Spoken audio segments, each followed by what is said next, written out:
Здраво на сите, добродојдовте на првата епизода на подкастот Гласни идеи. Јас сум Джейлан Велио, а денес со мене ќе разговара другарите Зоран Василевски и Кирил Минанов. Најверојатно сите сте слушнали за петицијата која што беше подготвена пред 2 недели. Петиција за уведување на ефтина тарифа на електричната енергија додека трае вонредната ситуација.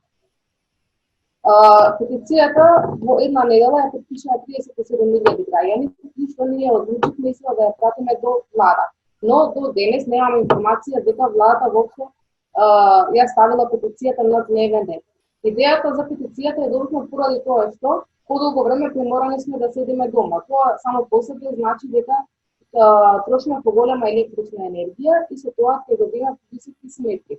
Значи, сите сме свесни дека грејната сезона се уште трае, а многу од граѓаните во оваа држава се грејат на струја. Тоа значи дека ќе добијат повисоки сметки за струја. Исто така, ситуацијата со коронавирусот предизвикува и одржување на поголема хигиена, што значи повеќе перење, миење и така натаму, и сето тоа ги напомпува сметките за струја. Значи, подетално на темата ќе разговараме со прво со Зоран Василевски. Здраво, Зоран. Здраво. Ти беше еден од иницијаторите за воведување на ефтина тарифа на струјата. Да. Кога во првиот ден петицијата ја потпишаа на 10.000 граѓани, ти не ограбри дека постои можност да се изврши притисок врз владата да донесе соодветна уредба со законска сила. Може ли да ни објасниш поконкретно што значи ова? Согласно Уставот, што се уште важи, иако е воведена вонредна состојба, овластени предлагачи на закон, се вели таму во член 71 од Уставот, се секој пратеник, владата и 10.000 граѓани. Во случај кога распуштено е собранието, далеку сме од држување на вонредни или редовни парламентарни избори, во рацете на владата е концентрирана сета апсолутна власт, се поставува прашањето што е со уставно загарантираното право 10.000 граѓани да бидат предлагачи на закон. Во нормални услови за тоа си има редовна процедура во смисла што во подрачни единици се собираат овие потписи. Но сега немаме ни предпоставка колку време ќе трае вонредната состојба.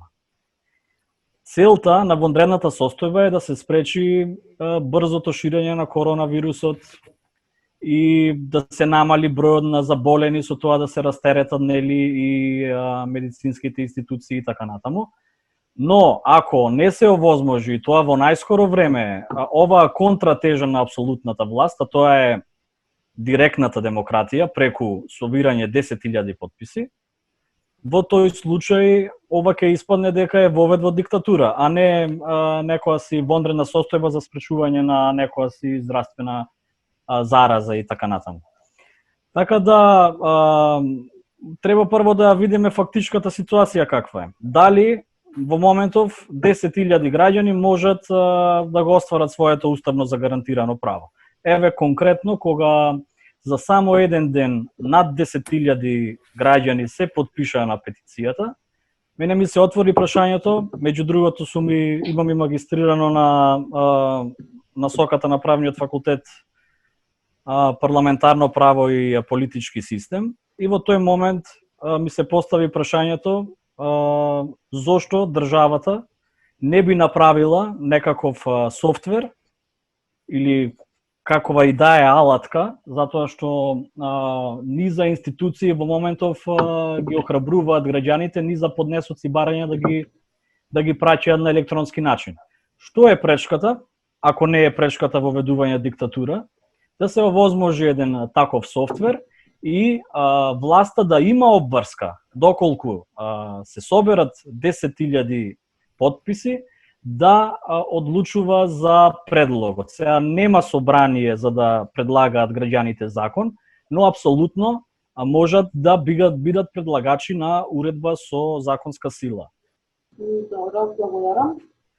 Се во една ситуација имаме зголемување на сметките за струја, од друга страна имаме намалени плати и отпуштање на работници.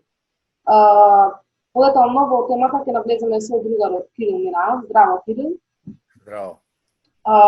Прво прашање кое што ќе го поставаме, дали е можно технички да се нивелираат броилата, бидејќи имаше коментари дека тоа не е возможно и затоа дека нема да се направи, нема да се оствари нашето барање. Тоа беше коментар на Марко Беслимовски од регулаторна комисија и тоа не е точно. Вкупниот број на потрошени киловат часови се мери, значи има една и втора тарифа, да речеме. Вкупниот број на часови, киловат часови потрошени треба да се соберат и ако се донесе одлука за ефтина тарифа, тие едноставно може да се соберат на друг начин, а не како што сега тоа се прави. Инаку има два типа на броила, дигитални и недигитални, тие што се старите, оние што се механички, кои што треба, како што јас го разбрав Веслимовски, да се подесуваат сите на лице место. Така што решението е да само да се соберат вкупниот број на потрошени киловат часови во текот на денот и да се дојде до тоа решение. Така што да, технички тоа е можно. Меѓутоа, очигледно има некој друг интерес тука кој што ги пореметува тие односи, па таа изјава е малку така во најмала рака чудна е. Има предлози сметките да се плаќаат одложено или па на 2-3 рати. Што ти како активист сметаш дека треба да направат луѓето кога немаат приход да ги платат сметките, а тука не се само сметките за електрична енергија, нели просто и други комунални? Јас сметам дека треба да се разберат сите граѓани кои што нема да имаат приход во наредните месеци, без оглед дали се отпуштени од работа или поради други причини, ќе мора да се разберат ако не може да платаат сметки за елементарни комунални услуги, струја, вода и така натаму. Но сега се држиме на струјата. Мислам дека тука кај мене извршната моќ на регулаторна комисија тука веќе има одреден лимит. Тоа е некое експертско тело кое што овој столб на тројство на неолиберално тројство на дерегулација, приватизација и либерализација во било кој редослед. Значи тоа е тело кое што регулира некакви правила на игра во тој дерегулиран пазар, така речи джунгла на слободно формирање цени и така натаму. Така што сметам дека владата треба да пристапи тука и да во одредена мерка ги суспендира правата на регулаторната комисија и додека трае воредната состојба за голем дел од граѓаните кои што не можат да ги регулираат сметките бидејќи немаат приходи или така натаму, секакви причини ќе има, едноставно не може и да се набројат сите можни случаи што ќе се случат, ќе мора да се најде формула, значи удари да ги прими државата на таков начин што ќе се минимизира тоа што во кај капиталистите и капитализмот се третира како мотив за инвестиции и профит. Така што ако нема тука мотив за работка, едноставно како приватната компанија ќе си дозволи себе да ги прими ударите на себе. Тоа може да го направи државата.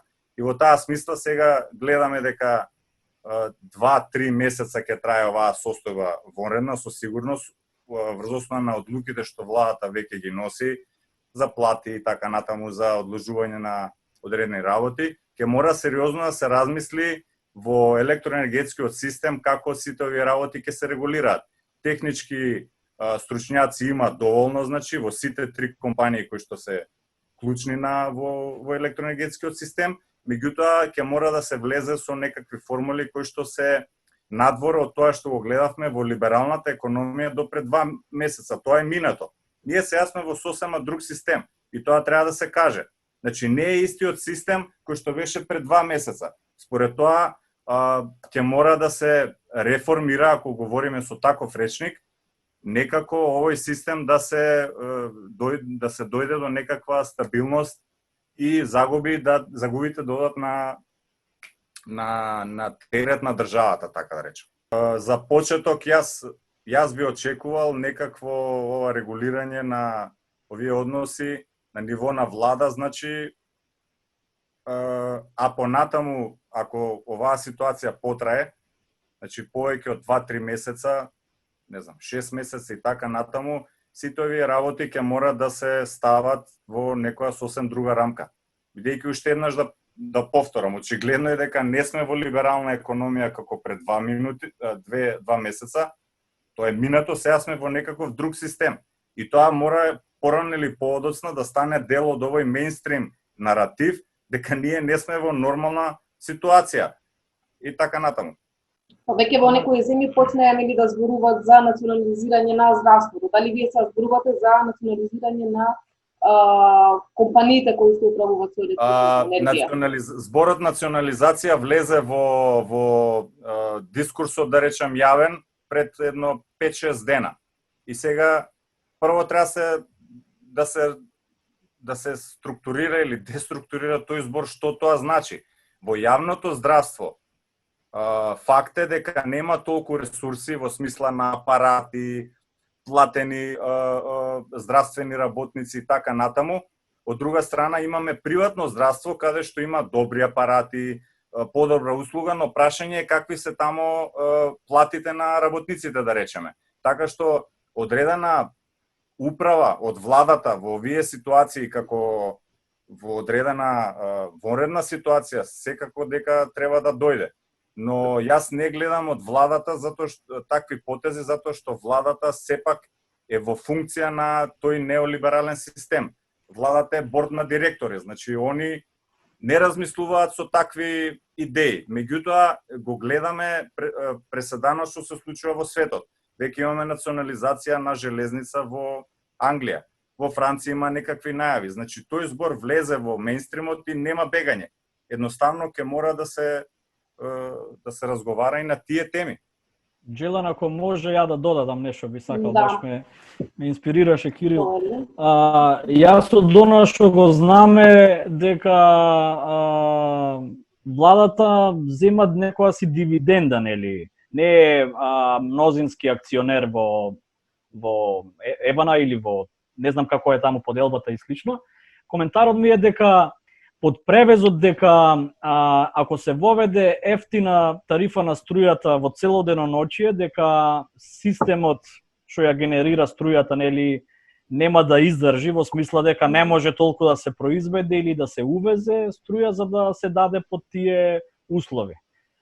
Ама од друга страна, свесни сме дека индустријата е во најголем дел замрена, значи во тој дел нема да се троши струја. Апсолутно, оние компании, фабрики можда што намалиле со производство и со користење на струја, тој вишок би се распределил кај домаќинствата, дури и под предпоставката дека би имало и злоупотребување на таа ефтина тарифа. Јас во што не верувам, но ебе да речеме. Сега мене ми е од ова што го гледам како лаик во за енергетскиот сектор, испаѓа дека не сака ни државата, ни австриската корпорација се откаже од дивидендите и од чистата добивка. Дали, баш би сакал Кирил да го прашам, дали до толку би се системот би се разорил за 2 месеци ако се воведе ефтина тарифа само за домаќинствата? Значи, ние сега, бидејќи сега ситуацијата стварно е уникатна. Сите седат дома. Тоа јас не се сеќавам такво нешто. Снег заварна, ладно беше. Како што кажа ти, Зоран, за очекување, луѓето ако не одат на работа, не знам, имаме угостителски сектор, така 30.000 луѓе седат дома. Значи, ако не се троши електрична енергија таму за разни било какви потреби, едноставно тие, не знам, места нема да трошат електрична енергија. Јас не ги знам графовите сега, не ги гледам, тоа го знаат специјалистите и техничките лица во дистрибуција, МЕПСО и електрани. И они многу добро знаат колкава е побарувачката и колкава е потрошувачката и во однос на тие баланси. Секогаш имало проблем, дневни пикови да се нивелираат, така што ќе видиме колкава е потрошувачката. Јас лично не очекувам дека ќе има некакви драматични пикови тука и некаква зголемена потрошувачка, така што исто така не верувам дека системот тоа не може да го издржи сега. Единствено малку што е поладно уште во овој дел од годината, можеби тука ќе има потрошувачка зголемена поради грејење. Нашиот систем од 65 до 70%, значи регенерацијата на електрична енергија е од фосилни горива и електраните се на тоа. Така што тука има сега еден момент на, ако струјата во целиот ден е со пониска цена и таа тарифа, дека ќе има одредено неодговорно трошење електрична енергија, па не знам, сакам да кажам дека без оглед дали е скапа или ефтина електрична енергија, по еколошките прашања повторно ќе се проблематични и тоа е сега начин оваа тема да се сопостави во таква некоја транзициона рамка на, значи тоа е подолгорочен процес, значи кога зборуваме за електроенергетски систем, за електрани зборуваме по 10-20 години унапред. Тоа сега мора да потигне еден нов процес и таму во стратегијата за енергетика до 2040 има да се оди на регенеративни постројки колку може, значи ветерници, соларни панели, хидро каде може, малите комплетно да се исфрлат и така натаму, така што треба да се зборува и за тоа. Јас ви го прашал Зоран. Зоран, зошто до сега ние немаме платформа во Македонија луѓето да собираат 10.000 подписи преку онлайн? Нели имаме министерство кој што се занимава со овие дигитални работи? Не знам, електронска влада или како се вика тоа? Нели има некаков портал каде што некакви услови електронски ќе може сите граѓани да ги прават? И тоа не треба да биде значи само на една област, туку буквално се треба да се дигитализира. Зошто до сега тоа не е направено? Заради тоа голем проблем. Било прекрасно едни такви иницијативи, grassroots и така натаму, кај што луѓе буквално ќе се вклучат на онлайн петиција, ако нешто е за нивната локална средина или не знам на ниво на држава, ќе поддржат или не, затоа прашање се демократски процесира преку влада. Значи тој стар систем на собирање подписи од 10.000, па одење во не знам таму кај треба да се оди да се собира, па доставување, тоа е направено само за да се демотивираат луѓето некоја иницијатива да прават. Така што треба таа толку масивна да биде за луѓе да бидат мотивирани. Прашањето е зошто тоа до сега не е направено. Еве Зоран, што мислиш, у која насока? Ова прашање отвара темелни дилеми за демократијата воопшто. Во Уставот представничката и директната демократија на некој начин се изедначени со тоа што имаме нели парламентарни избори на секои 4 или 2 години, а ова право 10.000 граѓани да соберат подписи за да се предлагачи на закон е на некој начин мртво слово на хартија поради отежнетата процедура. Сега баш е прав момент да се постави ова прашање, затоа што јас сум убеден дека на мнозинството граѓани апсолутно би им значило да успее оваа петиција, да се стави на дневен ред и да се изгласа. Сега, ако се овозможи една таква платформа, еден таков софтвер од страна на Министерство за информатичко општество или не знам кое министерство би требало тоа да го спроведе, во тој случај ќе се загуби смислата на очекување единствено од партиите кои се тркаат на избори да сменат нешто во државата. Во тој случај би се отворила вратата за директната демократија и сите оние средства од буџет што се издвојуваат за партиите, за некои партии се милиони, за други партии се стотици илјади евра, ќе изгубат смисла ако се овозможи ова. Сега... Добро, ако те разбирам добро, извини што ти упаднав. Тоа значи, ова е сега да речеме територија, еве се бориме за една изборна единица. Тоа значи дека и партии или поединци, формални или неформални групи кои што би се кандидирале на таа една изборна единица, доколку освојат 1, 2 или 3, 4, 5 пратеници, со оваква алатка некои работи ќе станат бесмислени во смисла на тоа да се влезе во парламент. Не дека парламент во представничка демократија не е битно да се изрази гласот и така натаму, но ако се овозможи ваква онлайн петиција, значи не треба само за струја да биде сега во некоја воредна ситуација, има секакви ситуации. Така што ова е стварно добра можност. Моќта на 1, 2, 3, 4 или 5 пратеници во тој случај би била еднаква на 10.000 граѓани кои што ќе се сложат околу едно прашање, фино ќе конципираат предлог закон и тоа ќе се стави на дневен ред, ќе се гласа во нормални услови во парламент, во овие вонредни услови на седница на влада. Во тој случај изборите би имале и натаму апсолутно голема смисла, во смисла кој ќе освои власта. Но ако ова апсолутно треба во иднина или во најскоро време да се овозможи, затоа што, како се вели во Уставот, суверенитетот произлегува им припаѓа на граѓаните. Во случајов само произлегува, но не им припаѓа, затоа што може вие и да гласате за некој представник, па после народски кажано да не ве шиша. Во случајов, ако се овозможи ова, апсолутно би имале еден процуд на демократијата, затоа што низ за иницијативи преку петиции, преку електронско собирање на потписи би доаѓале до влада и затоа може би се штити и власта од едно такво охрабрување на граѓаните сами да ја креираат својата судбина преку такви предлози.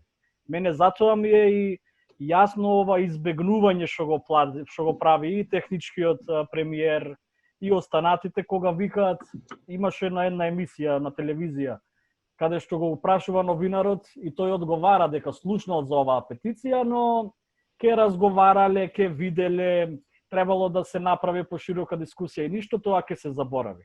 Ако постоеше веќе таква платформа, они ќе беа должни во рок од неколку дена да ја стават точката за гласање и да ја одбијат со некое образложение. Тоа ќе го револтираше народот. Сега све е некако ставено под тенок мраз, као дека се размислува, ќе се договара. Ова прашање е апсолутно битно прашање општо за демократијата во Македонија. Кога ќе се спомне има или нема демократија, најчесто се мисли на тоа дали се изборите фер или регуларни и слично. Но што правиме со директната демократија? Зоран Ефилов, и благодарам што денес учествувавте на првата епизода од подкаст Гласни идеи. И ги споделите вашите идеи, дадовте одговор на многу прашања што ги засегаат граѓаните.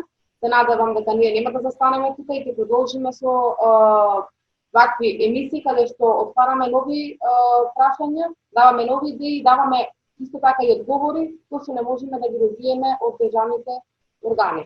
И благодарам. До гледање.